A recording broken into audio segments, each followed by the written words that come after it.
view. So thank you very much.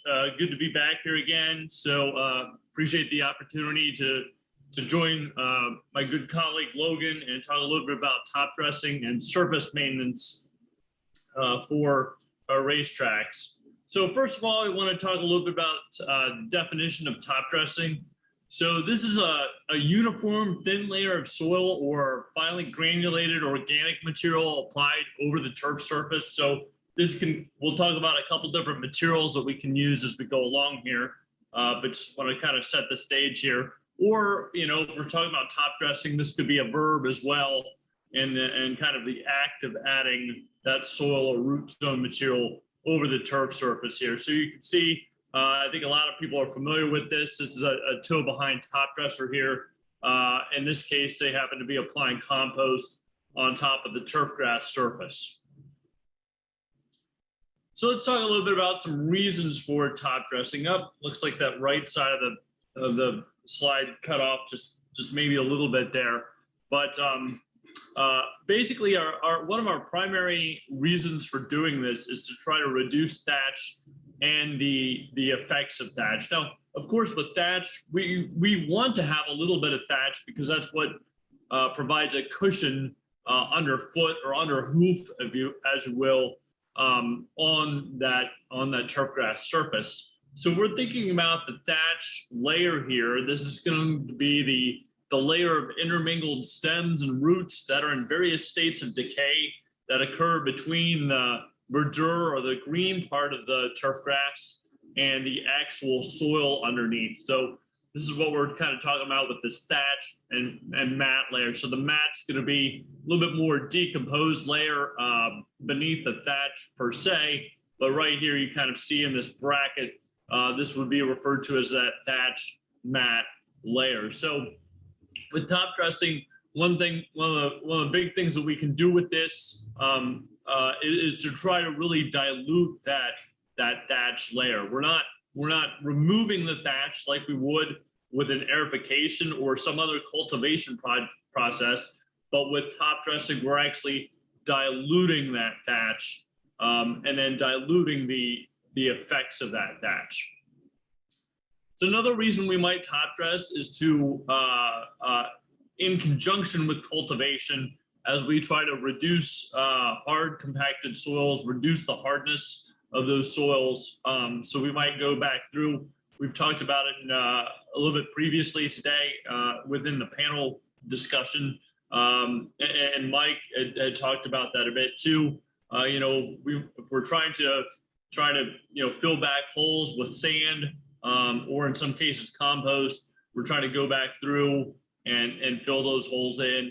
And so this is a reason that we might do this to try to do this in conjunction with cultivation, as was discussed in the panel and by Mike previously. So if we look at this, we have the ability to, over time, improve the soil profile, improve the physical properties of that soil via aerification and consistent application of that top dressing over time. A couple other reasons here, and this kind of ties in with what we've been talking about, which is where we're trying to improve the aeration and drainage. So with adding sand over time, we can try to build up that sand layer and try to improve that aeration and drainage by doing that. And obviously, with looking at that, there's more aggressive ways of doing that with actually going in and doing drainage and then putting, aggressively building up a sand cap layer. But we can also do that over a more gradual time period as well. So, but with the ultimate goal of improving that aeration and drainage, in some cases we can level out some minor depressions with our top dressing choices.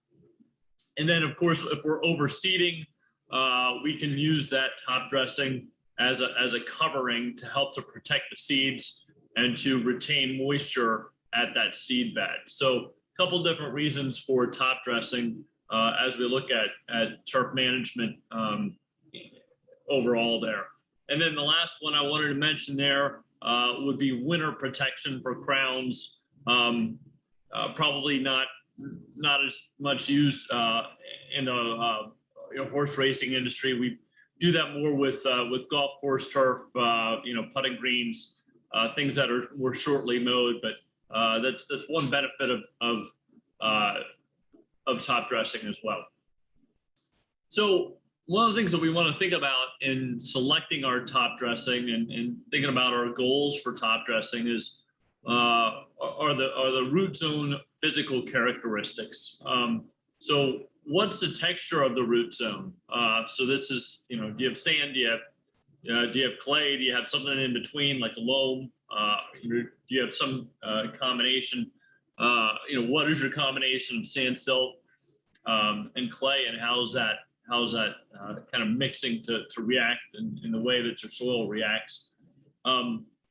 So the thing to think about is, what top dressing material might I use to match that existing root zone? So we either want to do that, or we want to use a more coarse top dressing over a finer textured soil. And then another question that you want to ask is, am I trying to alter the existing root zone? So this would be a case where maybe I am trying to build up that sand layer over time. And so I'm going with sand instead of a type of top dressing that has a texture that would match the existing root zone.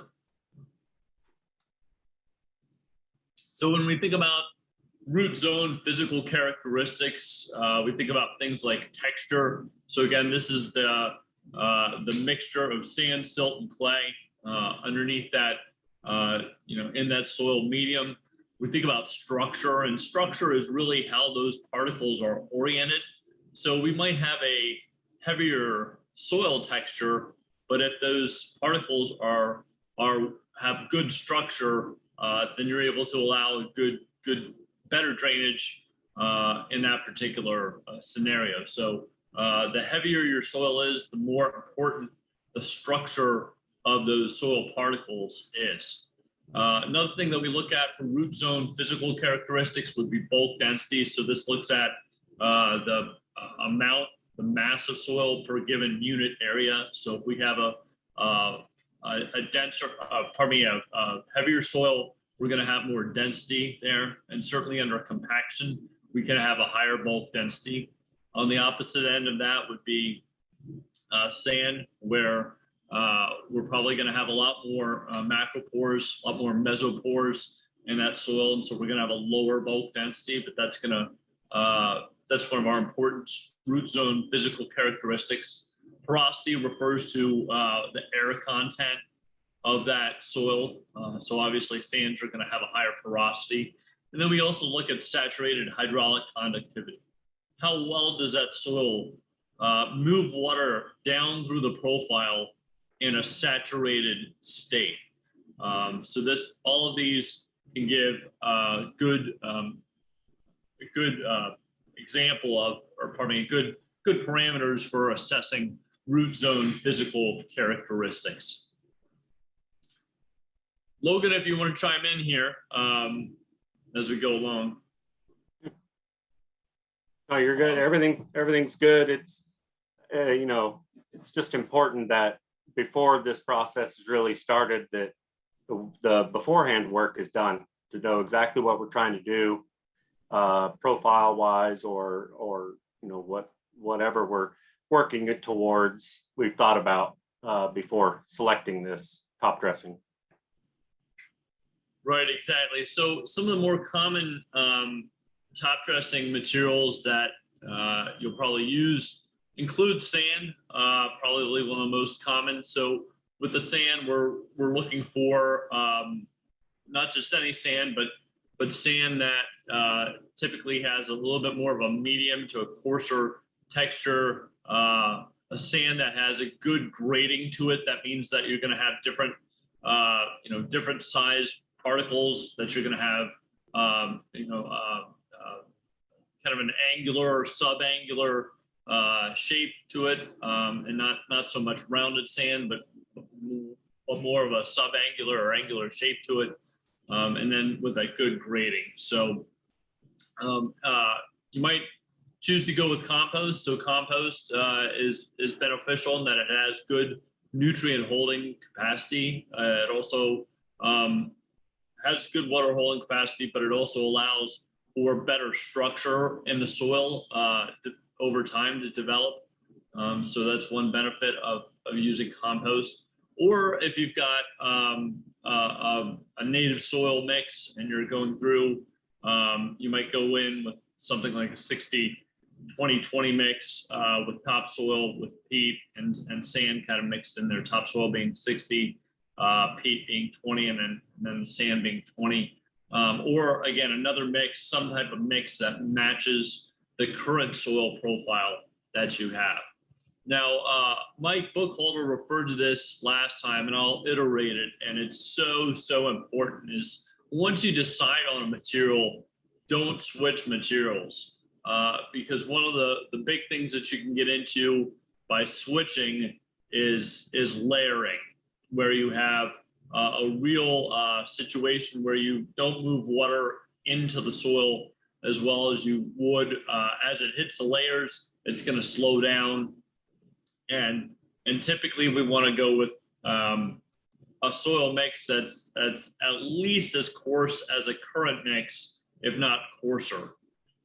So go coarse over fine, and don't switch materials, and don't, once you select a material, that's really important. A little bit of photo from the golf world here. So photo credit to the USGA, but this shows a golf putting green and some of the issues you can get into with layering. So you can see here, different top dressing sands,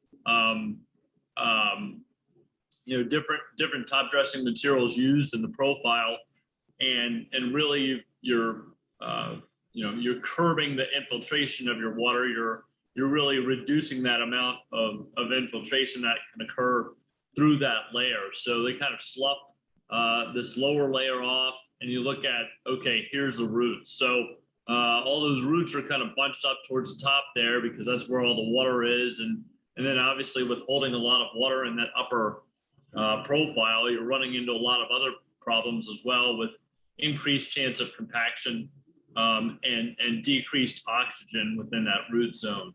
So, layering can be a very bad thing to get into. So choose a material and stick with it. With soil, we can remove, like Leave was mentioning, we can also, drag those existing aerification plugs into place. We can use sand with organic matter. Usually this is somewhere between a 95-5 and an 80-20. We could use compost, but again, don't switch materials. Couple just notes on selecting sands. We look at quartz sand or quartz feldspar sand is going to be more resistant to weathering over time. We know that sands that have a high calcareous content can actually break down in acid conditions. So as you're adding, depending on the pH of your irrigation water, depending upon your fertilizers, typically our fertilizers tend to be more acidic. These calcareous sands can actually break down, react with the acid from those acidic sources, and actually kind of form a layer that really decreases the hydraulic conductivity of that soil over time. So you want to be cognizant of that. Medium to coarse textured sands, but we don't want to go so coarse that we're getting into gravel, obviously. So again, having a good grading, a good distribution, skewing a little bit more towards a medium and coarse is what we're trying to look for selecting sands for top dressing. So thinking about selecting the amounts of the amount that you'll need for top dressing, there's various charts out there, and you can do the math.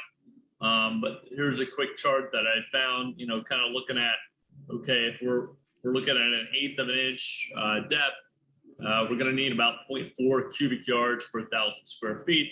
Of course, we're probably going to go at a higher depth than that for racing tracks. So once we get into, there's 3/4, you're looking at 2.3 cubic yards per 1,000 square feet. So just being able to kind of think about a budget, think about, how much material I'm going to need is an important part of planning top dressing. So if we think about some of our logistics for this, really, developing a long range plan. Is this regular top dressing a practice that you have the labor and the financial budget to really commit to, based upon the acreage that you have? And then after thinking about that long range plan, think about your annual plan. Well, again, how am I managing my labor and materials budgets on a season by season basis, and then on an annual basis? Do I have time to really do this?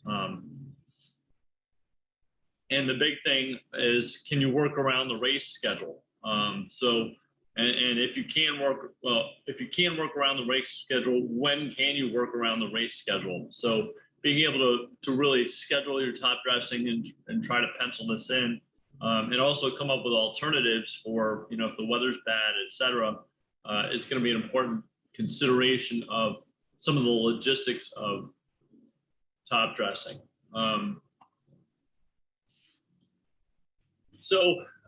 You can go through and if you've got different lanes, you can kind of piecemeal cultivate by lanes, but you certainly don't want to make a habit of piecemeal top dressing by lane, because you'll have different levels of buildup in each lane. So you want to be able to apply top dressing to the whole entire course.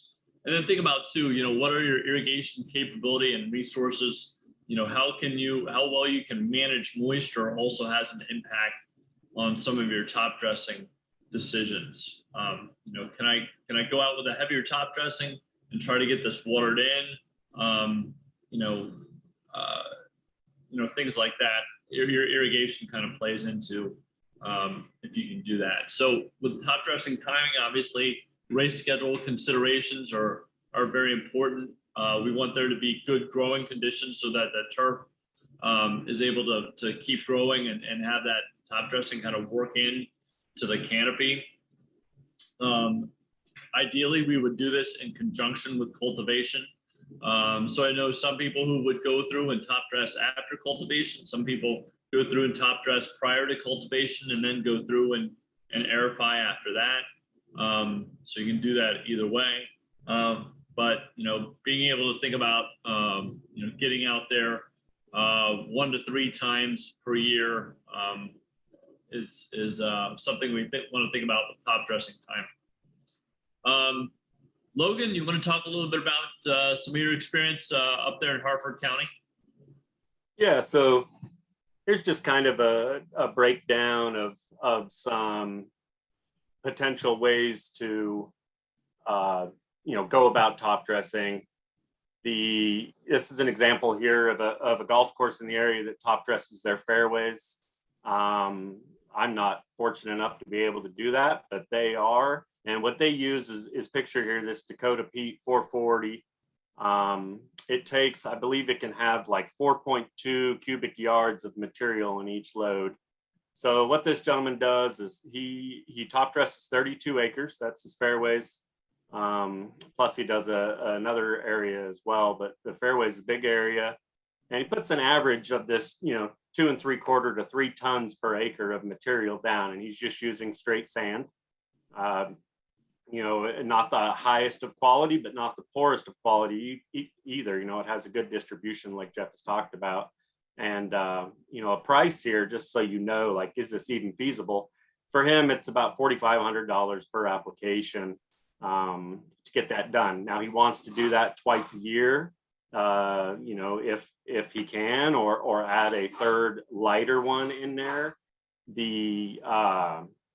One thing to add here that he's also done, and that I do at my place, whenever there's cultivation, that's the perfect time to do top dressing, but also to add other, amendments to the soil. So the top dressing doesn't just have to be sand. It could be, like some carbon sources for the biology. It could be, lime, great opportunity to apply lime when you have open holes. Do that top dressing. These can be mixed. If you're fortunate enough to have a nice, sand source and quarry or whatever next to you, and they can blend things for you, it's a great opportunity to do multiple things at once. You can make the biggest change to the soil, when it's opened up after aerification with top dressing.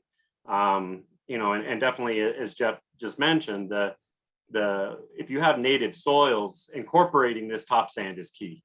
Otherwise, you get the layering, you'll end up drying out on the top. That's potential. And then you have two different texture surfaces, which obviously in the equine side is not good. We're looking for consistency. So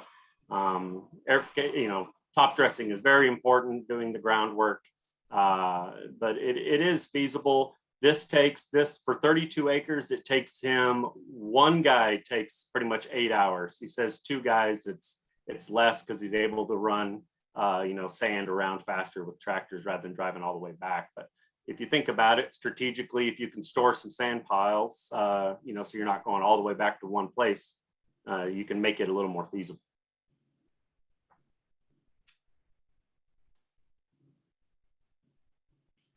So this kind of leads us into divot mix, and with that, we'll kind of wrap up our time and hand it over to Jim Pendergast and Dr. Trey Rogers, talking about divot mixes and other considerations with that. So just wanted to just want to mention real quick, sand cap system.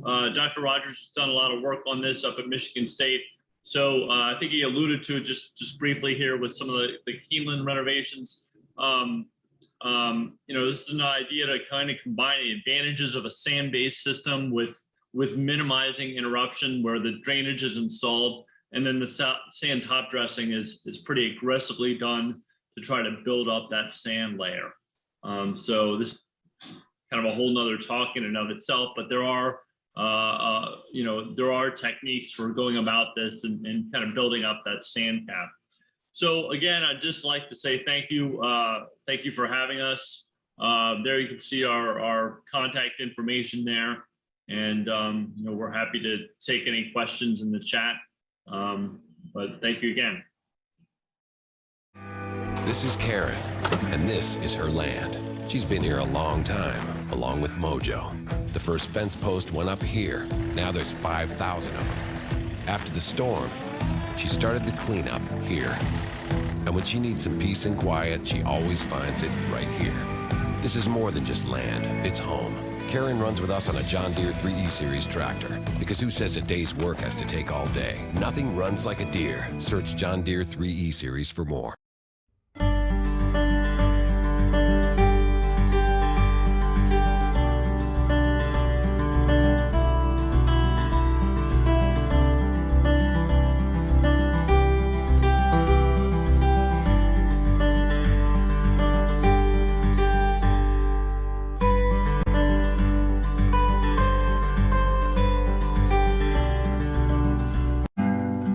Being a teenager and in high school and middle school is not easy for girls these days. And they get to come here, spend time working around the farm, spend time with the animals, and not feel that pressure until we go to horse shows.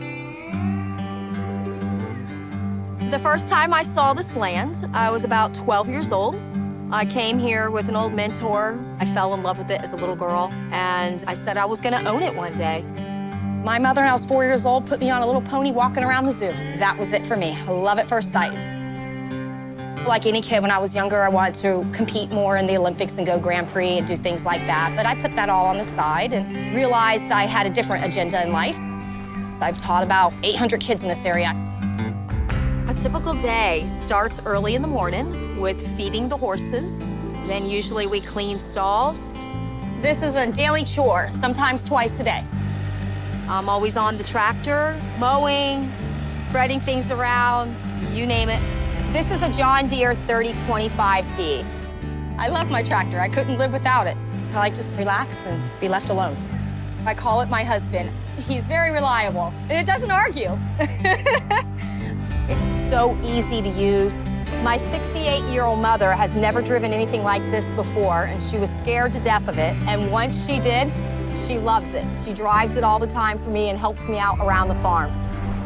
Being here in Florida, we deal with a lot of hurricanes, so it can be very stressful when we're in the path of one. That John Deere helps me so much. We go around picking up debris, moving, pushing things with the bucket. I always have an average of 50 students, so whenever there's a disaster that comes around, they're always here and they're ready to work.